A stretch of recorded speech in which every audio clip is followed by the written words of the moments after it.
चंद्रयान 3 अब कुछ ही दिन दूर है इतिहास रचने से। जैसे ही चंद्रयान चंद्रमा की सतह पर उतरेगा, उसके बाद एक रोवर प्रज्ञान तुरंत अपना काम करना शुरू कर देगा। खबरों के मुताबिक जैसे ही रोवर बाहर आएगा, उसके बाद वो इसरो को आंकड़े भेजेगा। रिपोर्ट्स के मुताबिक इसरो को इन आंकड़ों के विश्लेषण के लिए भी उसने इंतजाम कर लिए हैं। इसके लिए अलग अलग वैज्ञानिकों की टीम तैयार करी गई है। खबरों के मुताबिक लैंडर विक्रम और रोवर चांद के साउथ पोल पर लैंड करने वाले हैं। लेकिन अगर चंद्रयान 3 की लैंडिंग में कोई समस्या आती है तो 1 महीने बाद यानी सितंबर में फिर से इसको लैंड कराने की कोशिश करी जाएगी। वैज्ञानिकों के मुताबिक 23 अगस्त को लैंडर विक्रम और रोवर चांद पर लैंड नहीं हुए तो उनको फिर से अगली सुबह का इंतजार करना पड़ेगा। दिलचस्प बात यह है कि चांद पर अगली सुबह 28 दिन बाद होगी। इसी वजह से फिर से सितंबर में लैंड कराने की सोची जा रही है।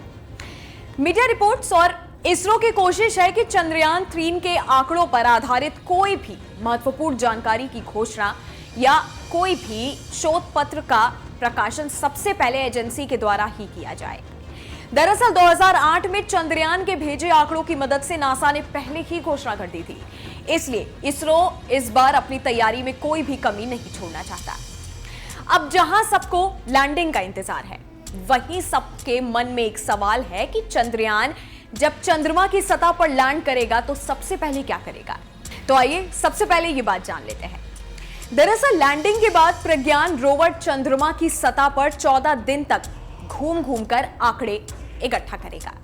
इसमें लगे 2 उपकरणों में से एक अल्फा पार्टिकल एक्सरे स्पेक्ट्रोमीटर चंद्रमा की सतह का रासायनिक विश्लेषण करेगा, जबकि दूसरा लेजर इंड्यूस्ड ब्रेकडाउन स्पेक्ट्रोस्कोप सतह पर किसी धातु की खोज और उसकी पहचान करेगा।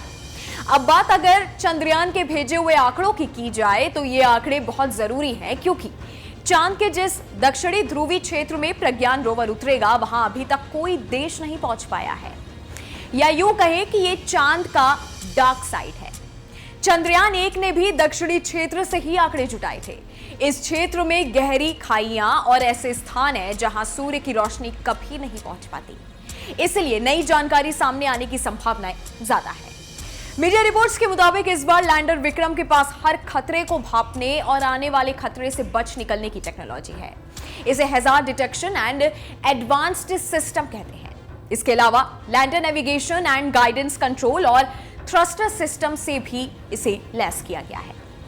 आपका इस वीडियो के बारे में क्या ख्याल है, हमें नीचे कमेंट बॉक्स में जरूर बताइएगा। इस वीडियो में फिलहाल इतना ही। हमारे यूट्यूब चैनल न्यूज नेशन पर तमाम विषयों पर खबर उपलब्ध है और भी लेटेस्ट जानकारी के लिए आप हमारी वेबसाइट newsnationtv.com पर विजिट कर सकते हैं। जाते जाते हमारी वीडियोस को लाइक करना और बेल आइकन को प्रेस करना मत भूलिएगा, ताकि हर न्यूज अपडेट सबसे पहले आप तक पहुंचे।